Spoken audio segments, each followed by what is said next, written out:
So hello everyone and a very good morning to all of you. कैसे हैं आप लोग सब? Yes, my viewers.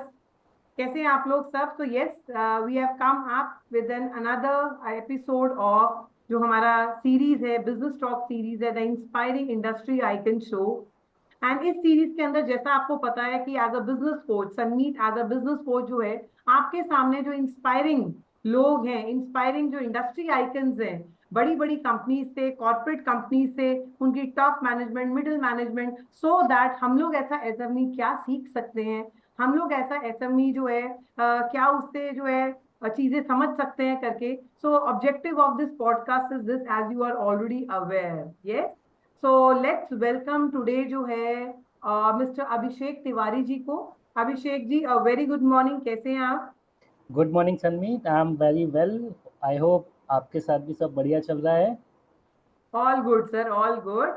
So thank you so much first of all for sparing your time, valuable time. And जैसा कि मैंने कहा कि इस सीरीज के अंदर जो है, इस 20-25 मिनट्स कॉन्वर्सेशन के अंदर, आपकी कंपनी के अंदर, आपके एक्सपीरियंस के अंदर, है ना, किस तरीके से वो चीजें जो हैं आपके प्रोफाइल पर, आपने जो रोल्स एंड रिस्पॉन्सिबिलिटीज ली हुई हैं और जो आपने हैंडल की हैं अपने करियर के अंदर, वो जो है किसी तरीके से directly indirectly SME business owners को किस तरीके से मदद कर सकता है, उस पे हम लोग जो है आज डिस्कशन करने वाले हैं। So Right. Everyone, as you all know that I am a business coach and it's been 8 years that I am working as a business coach. और मेरा मुद्दा ये रहता है करके कि मैं जो है एसएमई बिजनेस ओनर को किस तरीके से हेल्प कर सकूं, so that they can grow their business. What are the gaps, what are the strategies which big companies are following, जो है हम अपने बिजनेस के अंदर ला सकते हैं, सो दैट हम लोग अपने बिजनेस को ग्रो कर सकें। इस ऑब्जेक्टिव के साथ, इस एजेंडा के साथ आज मैं जो है इनवाइट कर रही हूँ अभिषेक तिवारी जी को।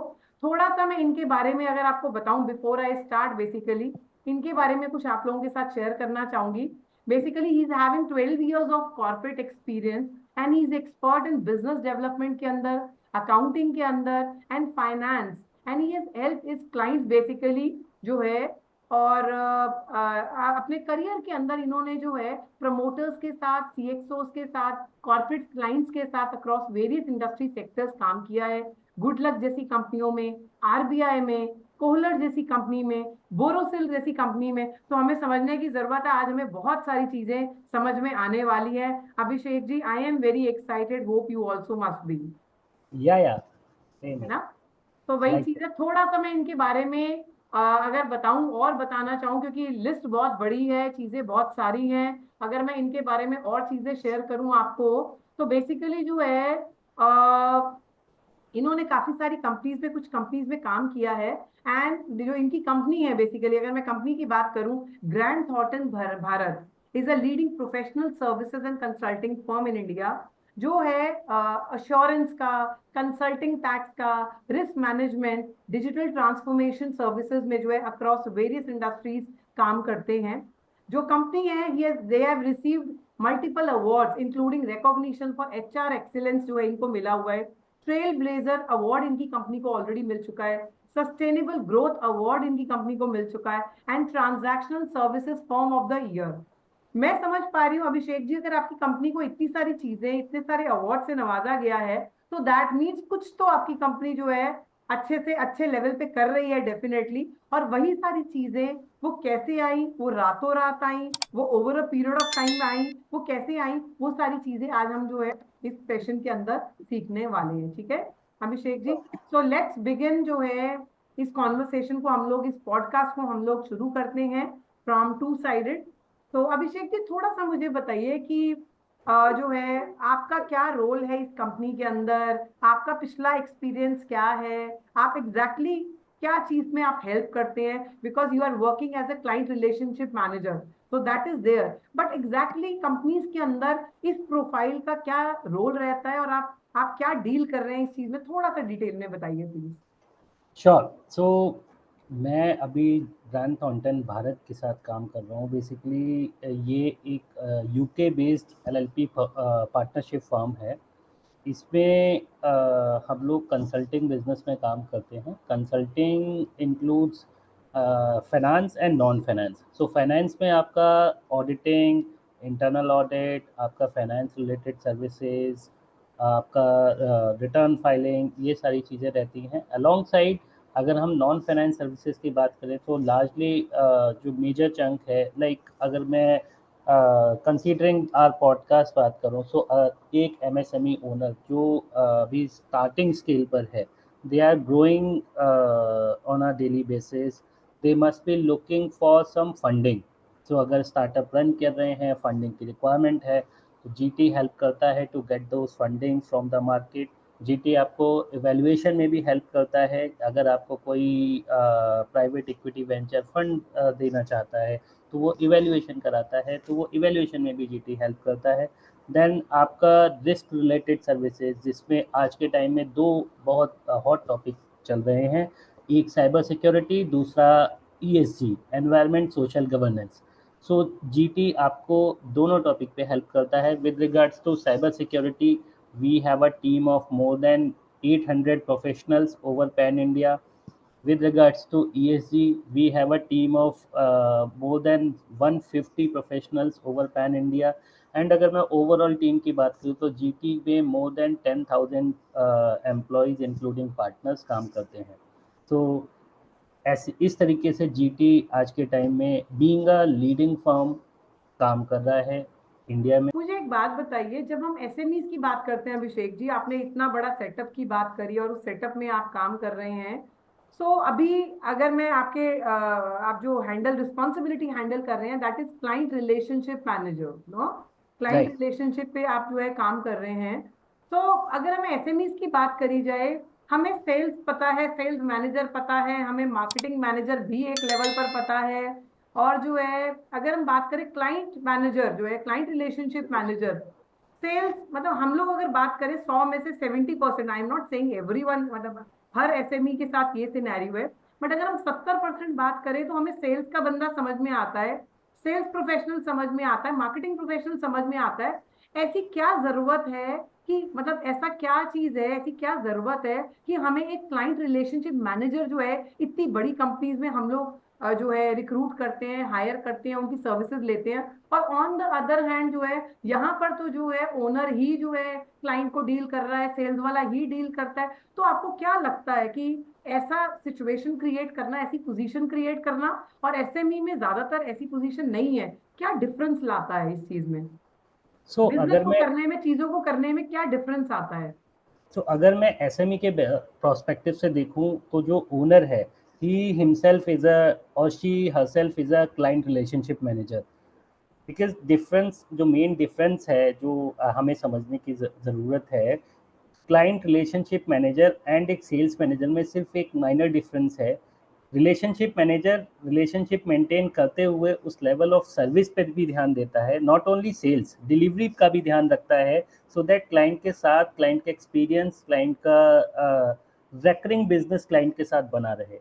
Eight the same time sales वाले का सिर्फ रोल होता है, उसने डील क्लोज करी, डील क्लोज करने के बाद समटाइम्स वो नेक्स्ट डील पे फोकस करता है, वापस उस क्लाइंट से। शायद मोस्ट ऑफ द एसएमईज में जो चैलेंज आता है, वो अगर एक सेल्स पर्सन काम कर रहा है, ही और she is working as an executive, उसने डील क्लोज करने के बाद he is targeting to next deal और the next client. So that's why I started with this. जो ओनर है, ही और she themselves are playing the role of client relationship manager. Hmm. तो आपकी बात से मुझे एक अच्छी चीज ये लगी अभिषेक जी, कि आप ये डिफरेंस बताना चाह रहे हो कि अगर हम एसएमईज की बात करी जाए और बड़ी कंपनीज की बात करी जाए, डेफिनेटली जो है, चाहे वो सेल्स वाला हो, चाहे वो कंपनी का ओनर हो, वो क्लाइंट का रिलेशनशिप कुछ लेवल पर हैंडल कर रहा है, बट कहीं ना कहीं जब टीम पे बात आती है या सेल्स टीम हैंडल करती है, उसके मन में कहीं ना कहीं at the back of his mind जो होता है सेल्स, धंधा, बिजनेस, तो वो उतना ही रिलेशन रखता है, उस लेवल पर ही रिलेशन रखता है जिसका आउटकम वो डायरेक्टली इनडायरेक्टली चाह रहा है कि बिजनेस आना चाहिए, सेल्स आना चाहिए, जो कि कॉर्पोरेट में है। बट कॉर्पोरेट में जब क्लाइंट रिलेशनशिप मैनेजर की बात करते हैं, तो वो the level of trust, the level of satisfaction, the level of happiness, मतलब वो किस लेवल पर कस्टमर के पास आती है वो जरूरी है, उस पर फोकस करते हुए में जब बिजनेस आता है तो वो business is a secondary issue client relationship manager के लिए। उनके लिए बिल्कुल फर्स्ट नहीं रहती है ना, फर्स्ट प्रायोरिटी बिल्कुल। यही रहती है। At the back of the mind ये रहता है कि कस्टमर खुश रहना चाहिए। बट कहीं ना कहीं हम लोग एसएमईज में जो है ये बात आती है कि बिजनेस कैसे आएगा, अगर हालचाल भी पूछना है तो बिजनेस कैसे आएगा। और यहाँ पर बड़ी कंपनीज के अंदर प्रॉपर एक अलग मैकेनिज्म है कस्टमर को सेटिस्फाइड रखने का, कस्टमर को खुश रखने का, कस्टमर के गैप्स को समझने का। एम आई राइट? राइट। सो जैसे आपने पॉडकास्ट के स्टार्टिंग ही करी, आज हम लोग बात कर रहे हैं एसएमई, जिसमें आपने एक टर्म यूज़ करी लाला कंपनीज। सो उसमें सबसे ज़्यादा जो फोकस होता है, coming back to this point, तो उसमें सबसे ज़्यादा फोकस होता है नंबर क्या क्लोज हो रहा है, सेल्स कितनी हो रही है। क्लाइंट उनके लिए सिर्फ एक अनदर पर्सन है जिससे वो बिजनेस ला सकते हैं। अगर क्लाइंट ने उनको 2 बार बिजनेस नहीं दिया तो शायद वो तीसरी बार उसको वापस से कनेक्ट भी नहीं करेंगे, वो नेक्स्ट पर्सन पे फोकस करेंगे।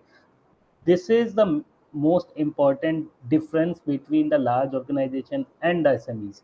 अगर हम, and there are multiple SMEs also जो सिर्फ एक पर्टिकुलर प्रोडक्ट में काम कर रहे हैं और उसी प्रोडक्ट के कुछ 4 से 5 क्लाइंट लेकर बैठे हैं और लार्ज स्केल पे काम कर रहे हैं। Even there is one of my own client जिन्होंने स्टार्ट किया था, they are manufacturer of one small piece of auto component, and उससे आज के टाइम में वो 1200 करोड़ का बिजनेस कर रहे हैं, जिसमें इंडिया में उनके सिर्फ और सिर्फ 2 ही क्लाइंट हैं। बाकी most of their they have exports only. तो that's why I can relate to that point. आप अभिषेक जी थोड़ा सा बताइए कोई स्ट्रैटेजीज, कोई बेस्ट प्रैक्टिसेस जो आपको लगता है कि सक्सेसफुल ऑर्गेनाइजेशंस के अंदर होती हैं, सो दैट वो अपने क्लाइंट क्लाइंट रिलेशनशिप को और स्ट्रॉन्ग कर सके, स्ट्रेंथन कर सके। आप लोग की जैसी कंपनी, बड़ी कंपनी जो है, ऐसा क्या चीजें करती हैं, मतलब ऐसी क्या पॉइंटर्स हैं, ऐसे क्या टिप्स हैं, सो दैट हम अपने क्लाइंट रिलेशनशिप को और स्ट्रॉन्ग कर सकें? सो सबसे पहला पॉइंट मैं इसमें रखूँगा विज़न, जो कि long term vision. So every person should have long term vision अगर उनको एक एसएमई से एमएसएमई एंड देन ऊपर जाना है। अगर बड़ी ऑर्गेनाइजेशन बनना है तो लॉन्ग टर्म विज़न होना चाहिए, बिकॉज शॉर्ट टर्म में आप सिर्फ सर्वाइव कर सकते हैं। लॉन्ग टर्म प्लानिंग में आपको हो सकता है शॉर्ट टर्म में लॉस हो, क्लाइंट आपके कम आए, लेकिन अगर आप अच्छी सर्विस पे, अच्छी क्वालिटी सर्विस पे आप ध्यान देते रहेंगे, आपका कस्टमर रिटेन होगा। So for example there are multiple shop owners जो होते हैं, एक बार उनका प्रोडक्ट चल गया फिर वो क्वालिटी डाउन करके प्राइस भले ही सेम रखेंगे, बिकॉज स्टार्टिंग में उन्होंने कस्टमर को अट्रैक्ट करने के लिए उसका बहुत कम मार्जिन पे काम किया, but at the same time जब उनका थोड़ा सा चल जाता है तो वो अपना मार्जिन बढ़ाने पे ध्यान देने लग जाते हैं। बट अगर हम इसको लॉन्ग टर्म में प्लान करें, हमें नंबर ऑफ कस्टमर बढ़ाने पे ध्यान देना है, ना कि उसी कस्टमर बेस से प्रॉफिट मार्जिन बढ़ा के क्वालिटी कम करने पे। सो ये एक डिफरेंस होता है। दूसरा, फोकस करना होता है कल्चर। अगर हम एक कल्चर स्टार्टिंग से मेंटेन करके चल रहे हैं, भले ही मेरी छोटी शॉप है, 3 बंदों का काम है, उसका भी एक अगर प्रॉपर कल्चर है, क्लाइंट से बात करने का तरीका है, जो कस्टमर मेरे पास आ रहा है मैं उसको अच्छे से बात कर रहा हूँ, अच्छे से डील कर रहा हूँ, तो वो बार बार आएगा और वो ही कस्टमर मेरा रेगुलर कस्टमर बनेगा, वो ही मेरे बिजनेस को आगे बढ़ाएगा। एक चीज और इम्पोर्टेंट चीज है कि आपको क्या लगता है कि इफेक्टिव कम्युनिकेशन किसी भी चीज में हो सकता है, किसी भी डिपार्टमेंट में हो सकता है, when it comes to business जो है, हम्म। एक इफेक्टिव कम्युनिकेशन क्या होता है, क्या डेफिनेशन होती है, किस चीज को हम इफेक्टिव कम्युनिकेशन कह सकते हैं, किन सब चीजों को इफेक्टिवली हम कम्युनिकेट कर सकते हैं सो दैट हमारा क्लाइंट के साथ रिलेशनशिप अच्छा बैठे, है ना? तो कुछ इस पे टिप्स बेसिकली। सो इसमें एक सबसे इम्पॉर्टेंट पॉइंट जो मैं शेयर करना चाहूँगा, जो पहले का एक सेल्स का प्रोसेस था या रिलेशनशिप का प्रोसेस था, अभी वो बिल्कुल डिफरेंट है। पहले लोग फोकस करते थे कि एक बार क्लाइंट क्लोज कर लो, बाद में देखा जाएगा, अपने आप पैसा तो आ गया, दूसरी चीज़ों पे ध्यान देंगे। बट आज के टाइम में क्योंकि कंपटीशन मार्केट में इतना बढ़ गया है, उसी पर्टिकुलर प्रोडक्ट के मल्टीपल सप्लायर्स हैं, मल्टीपल हम्म। आपके कंपटीशन है, तो आपको जो फोकस करना है वो अपना अगेन कस्टमर बेस्ड फोकस करना है। एंड आपको कभी भी, सो डिफरेंस जो मैंने स्टार्ट किया, झूठ नहीं बोलना सेल्स करने के लिए। कुछ भी कस्टमर ने बोला ये चीज़ है, मैंने कहा हाँ है, मैं करूँगा, ऑल्दो उसका मेरे प्रोडक्ट से कोई लिंक नहीं है, बट स्टिल मैं कह रहा हूँ मैं करूँगा। ट्रांसपेरेंसी रखनी है कस्टमर को। अगर 1 हफ़्ता लगने वाला है डिलीवरी में, तो वो 1 हफ़्ता आपको बताना है, उसको पहले से क्लियर, बिकॉज़ अगर चीज़ें क्लियर होती हैं, तो कस्टमर को भी पता है कि ये चीज़ मुझे पहले से बताई गई थी, एंड इन चीज़ों के बाद अगर ये इतना ऑनेस्टी के साथ काम कर रहा है, तो कस्टमर भी सपोर्ट करता है। एट द सेम टाइम जो एक important advice I would like to share with the people, कहीं पे कोई प्रॉब्लम आती है, सो हमारे साथ अभी क्या होता है, हम लोग क्या करते हैं, अगर कस्टमर फ़ोन कर रहा है, अब कस्टमर ने पैसा दिया है, वो आपको बार बार फ़ोन करेगा। आपने बोला 5 दिन बाद होगा, तो वो 3 दिन बाद भी फ़ोन करेगा पूछने के लिए। तो people start avoiding those calls, avoiding those emails, जो कि नहीं होना चाहिए। दिस आई हैव आप आल्सो नोटिस्ड। हाँ, राइट, सो उसमें क्या होता है कि आपने फ़ोन उठा के, भले ही आपका काम नहीं हुआ है, आपने फ़ोन उठा के सॉरी बोल के, सर 5 दिन का बोला था, मेरे को 2 दिन और दे दो, मैं करता हूँ। अगर आप इस एटीट्यूड से भी काम करेंगे, आपका कस्टमर आपको कभी छोड़ के नहीं जाएगा। बहुत बढ़िया सर। ये वाली चीज तो मतलब मैं खुद इसकी बहुत स्ट्रांग बिलीवर हूँ। कहीं ना कहीं हमें चाहे हमारे एक्चुअल पर्स मतलब रीजन जो जेन्युइन रीजंस होते हैं, प्रोडक्शन नहीं हो पाया, मटेरियल रेडी नहीं हो पाया, तो सेल्स वाले के एंड पे जब प्रेशर आता है ना कहीं वो जो है अलग तरीके से हम कम्युनिकेट करते हैं, फोन कॉल्स नहीं लेते हैं, या वो फोन कॉल्स डायरेक्टली ओनर्स के पास जाना शुरू हो जाता है। तो कहीं ना कहीं वो सेल्स वाला जो है उसका वो लेवल पर जो रिलेशनशिप है वो बिल्ड नहीं होता, जिसकी वजह से लोग हमें कहते हैं कि मैम हम तो रेफरल्स के लिए जाते हैं, हमें रेफरल्स नहीं मिलते।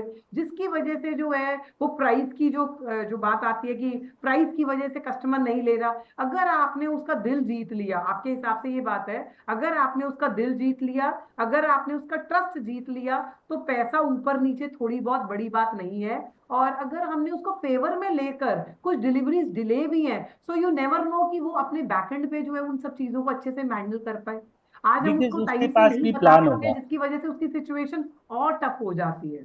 राइट, सो उसके पास भी प्लान होगा, उसको पता है कि डिलीवरी मेरी 5 दिन डिले होने वाली है, तो वो उसके हिसाब से प्लान करके चलेगा। हो सकता है वो आपको नेक्स्ट टाइम से 5 दिन पहले ऑर्डर देने लग जाए, सो दैट, बिल्कुल। क्योंकि उसको अगर पता है ये प्रोसेस होता है, तो वो करेगा। But at the same time जब आप उसके पास रेफरल्स के लिए जाएंगे, और इवन समटाइम्स मेरे खुद के साथ ऐसा हुआ है कि मैं अगर रेफरल के लिए नहीं भी गया हूँ, क्लाइंट मेरा खुद से कॉल करके बोलता है कि मैंने आपका नंबर उनको दिया है, वो शायद आपको कॉल करेंगे, तो एक बार प्लीज़ एंटरटेन कर लेना।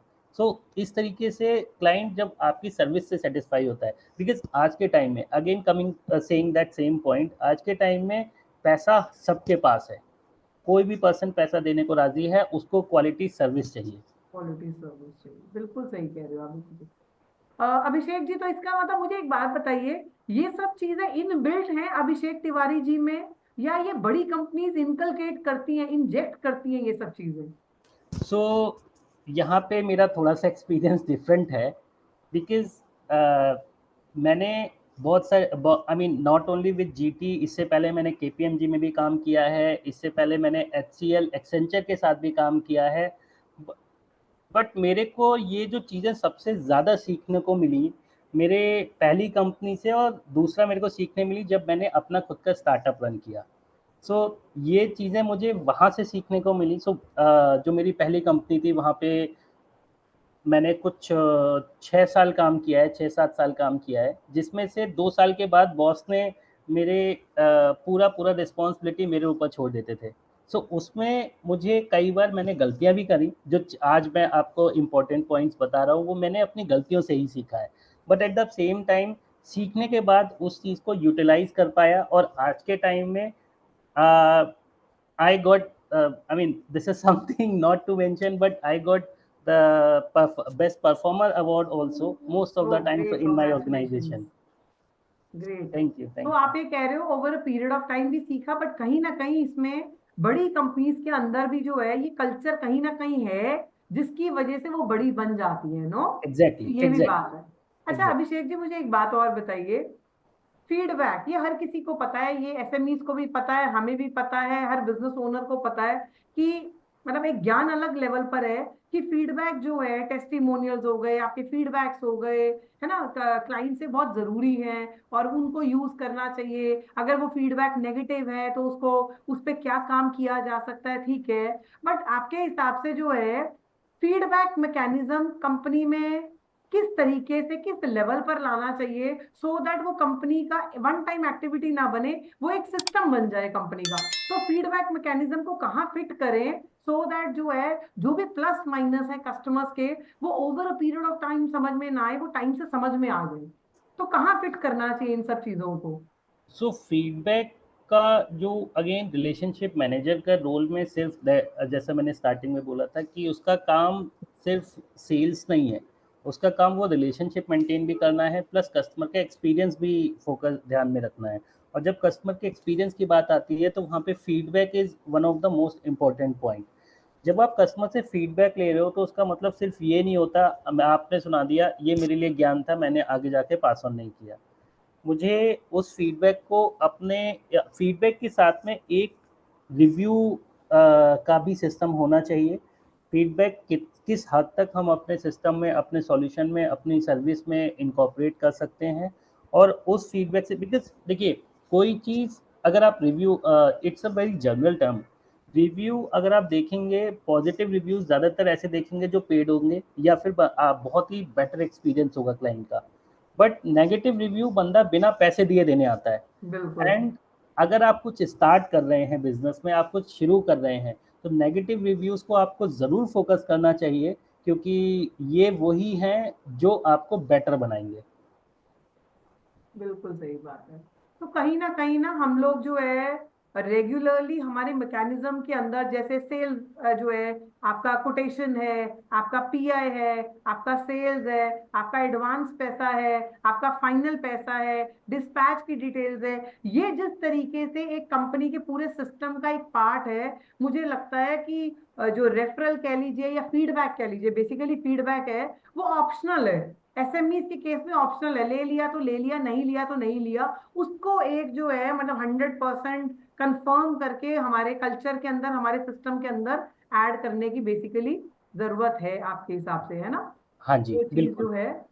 बिल्कुल, बिल्कुल बिकॉज बिल्कुल। जैसे आप अपने नॉर्मल एक्टिविटीज़ कर रहे हैं प्रोसेस में, वैसे ही फीडबैक एंड आपका क्लाइंट सेटिस्फेक्शन उतना ही रिक्वायर्ड है जितना आपका पीओ रेज करना रिक्वायर्ड है।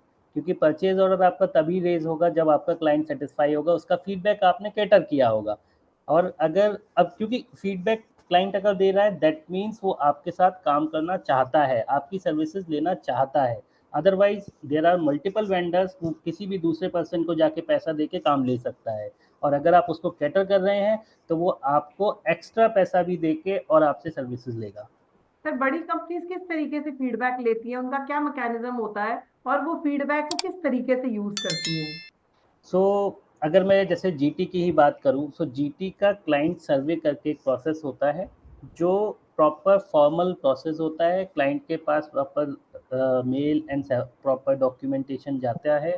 क्लाइंट अपना फीडबैक, अपने रिव्यूज़, अपनी डिटेल्स देता है, जो लीडरशिप इवन सीईओ लेवल तक भी जाता है। There is a separate team जो उस पर्टिकुलर सर्वे पे काम करती है। उस बेसिस पे, क्योंकि ये पार्टनरशिप फर्म है, सो उस बेसिस पे पर्टिकुलर जो सर्विस टीम है, जो पार्टनर्स हैं, उनकी रेटिंग भी डिसाइड होती है।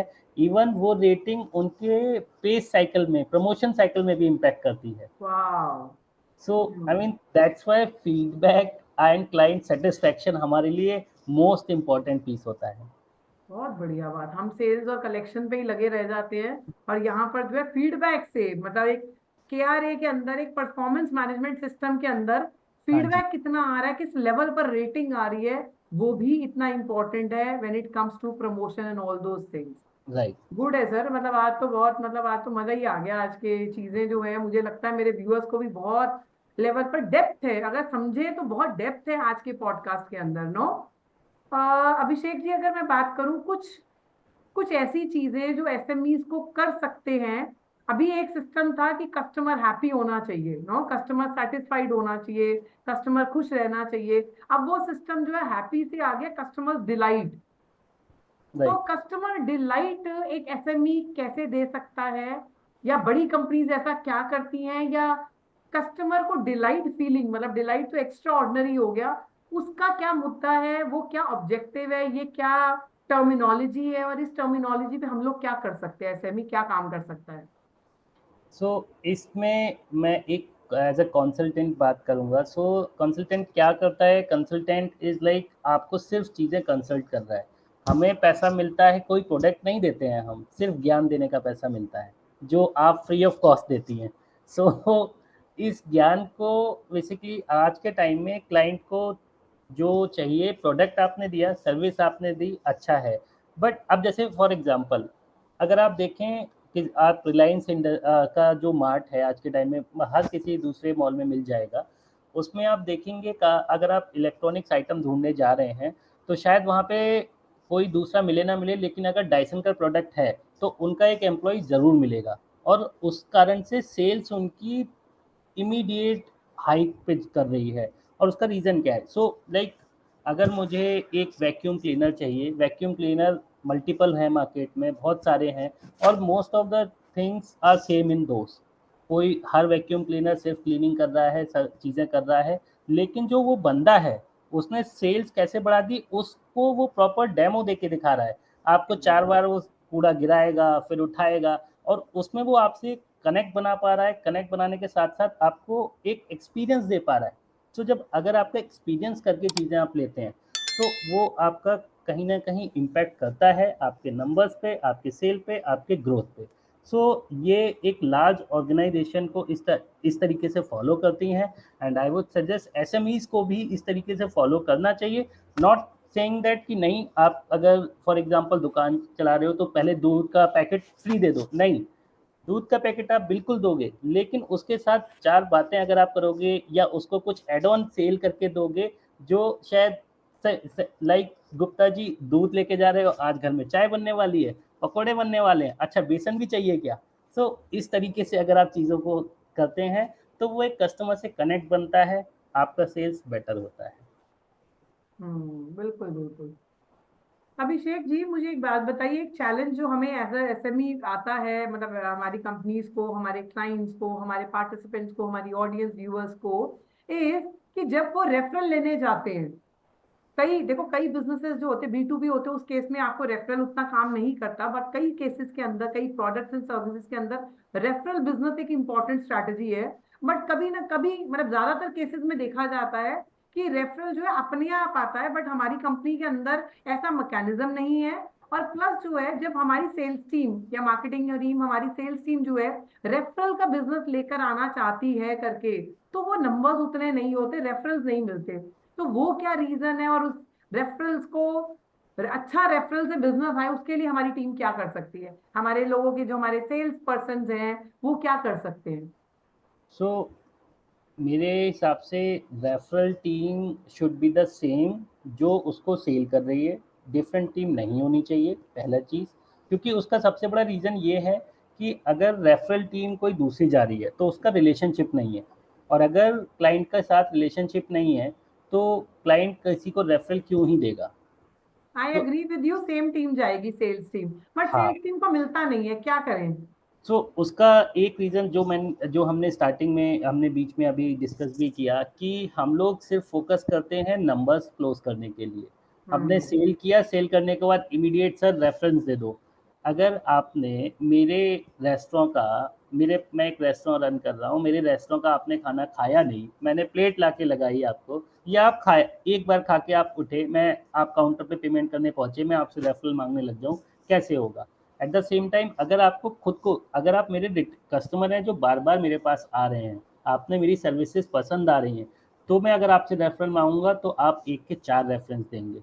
और या आप क्योंकि हर किसी के एक कम्युनिटी, एक ग्रुप होता है। सो अगर सीएफओस काम कर रहे हैं किसी कंपनी में, तो सीएफओ किसी ना किसी दूसरे सीएफओ से भी कनेक्टेड होगा, वो तीसरे से भी कनेक्टेड होगा। मोस्ट ऑफ द टाइम जो आज के टाइम में सोशल मीडिया ने जो रोल प्ले कर रहा है हमारे लाइफ में, लोग व्हाट्सएप, फेसबुक, लिंक्डइन, ये सारे कम्युनिटी बना रहे हैं, उनके एक दूसरे से कनेक्टेड होते हैं। तो एक मैसेज भी उनका हमारे लिए रेफरल्स के लिए बहुत काम आता है। और वो तभी होता है जब हमारा कस्टमर हमसे सेटिस्फाई होता है, हमारी सर्विसेज से खुश होता है, एंड हमारी प्राइसिंग से खुश होता है। बहुत बढ़िया। कुछ काम तो मैंने भी जो है when it comes to customer के बैकएंड पे काम किया हुआ है, और मैं आपकी बात से टोटली एग्री करती हूँ कि अगर सेल्स के लिए नंबर्स के लिए जाओगे और खाली उसके बाद बीच में गैप है और उसके बाद आप रेफरल्स के लिए जाओगे, तो पहली बात है किस मुंह से हम जाएंगे, है ना? क्या राइट। क्या फेस लेकर जाएंगे, that is first thing. But अगर सेल्स के बीच में और रेफरल के बीच में हमने रात बे रात उसका फोन उठाया है, हमने राइट। रात दे रात टाइम और टाइमिंग्स पे उसको सर्विस दी है, हमने हम्म। और टाइमिंग्स पे उसको जो है वही वाली बात है, अगर हम कहें कि जो उनको इंफॉर्मेशन चाहिए थी, जो उनको प्रोडक्ट की बात थी, है जो भी है, कस्टमर डिलाइट वाली फीलिंग जो है वो दिलाई है, उसको सामने वाले को ये बताया है, कस्टमर को हमने ये बताया है कि yes I am there, company तो है ही है, but I am there as a client relationship manager. तो जब भी रात बे रात भी जो है अगर हम जाते हैं कस्टमर के सामने बैठते हैं, तो डेफिनेटली आपको रेफरल से बिजनेस आएगा। तो इनडायरेक्टली हम ये कह रहे हैं कि अगर किसी सेल्समैन ने ही, अगर मतलब ठीक है, जरूरी नहीं है, मैं एसएमईज में मैं ये नहीं कह रही हूँ कि हमारे पास एक क्लाइंट रिलेशनशिप मैनेजर अलग होना चाहिए, बट वो जो क्वालिटीज हैं, वो जो एट्रीब्यूट्स हैं जो एक क्लाइंट रिलेशनशिप मैनेजर के अंदर होते हैं, सपोर्टिंग द कस्टमर, है ना, उसको वैल्यू देना, उसकी प्रॉब्लम में भी हमेशा 24/7 खड़े होना, अगर हम खड़े रहते हैं तो ये सारी चीजें, रेफरल कोई बड़ी बात नहीं है, और आपका जो एग्जिस्टिंग बिजनेस है, बिजनेस तो आएगा ही आएगा, बट रेफरल्स भी जो है काफी मल्टीप्लाई होकर आएंगे। तो ये thank you so much Abhishek ji. Last but not the least, कुछ ऐसा क्लोजिंग दो तीन टिप्स देना चाहोगे as a client relationship manager हमारी सेल्स टीम को और हमारे बिजनेस ओनर्स को, एसएमई बिजनेस ओनर्स को, सो दैट जो है ये किया तो मतलब लाइफ झिंगा लाला, मतलब मजा आ जाएगा, मतलब बिजनेस के अंदर मजा आ जाएगा as a sales person, as a business owner, when it comes to client relationship manager. So one most important point, अगर आपको क्लाइंट से रिलेशनशिप बनानी है तो उसको कुछ ना कुछ ऐसे कहानी, ऐसे रोल से कनेक्ट करना है जो वो आपका नाम भूल जाए लेकिन आपको ना भूले। अरे वाह। सो अगर जैसे फॉर एग्जांपल मेरे साथ समटाइम्स क्या होता है, अगर मैं किसी क्लाइंट के यहाँ गया एंड मैंने बाय चांस नोटिस कर लिया, ये अब तो खैर नहीं हो पाता है, बट हाँ when I was working for my own startup मैं बहुत ज़्यादा फॉलो करता था। सो किसी क्लाइंट के यहाँ गया, मैंने नोटिस किया कि उसके ऑफिस में या एंट्री पे हनुमान जी की बड़ी मूर्ति लगी हुई है, या किसी ऐसे भगवान की या किसी प्लेयर की मूर्ति लगी, वो फोटो लगी हुई है।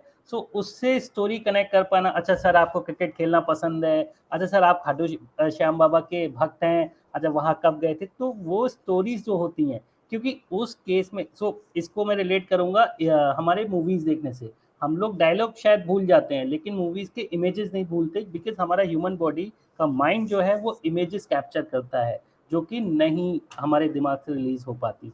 ऐसे ही क्लाइंट के साथ होता है, जब आप क्लाइंट को पूरा एक पिक्चर बनाते हैं एक स्टोरी के थ्रू, तो you should be a good story teller in short. Hmm बढ़िया Abhishek ji, thank you so much Abhishek ji for today's podcast. और आपने जो चीजें बताई, मतलब बहुत ग्राउंड लेवल पर आपने जो है बहुत ही इजी लैंग्वेज के अंदर, सो दैट मतलब हर कोई डाइजेस्ट भी कर सके, हर कोई समझ भी सके।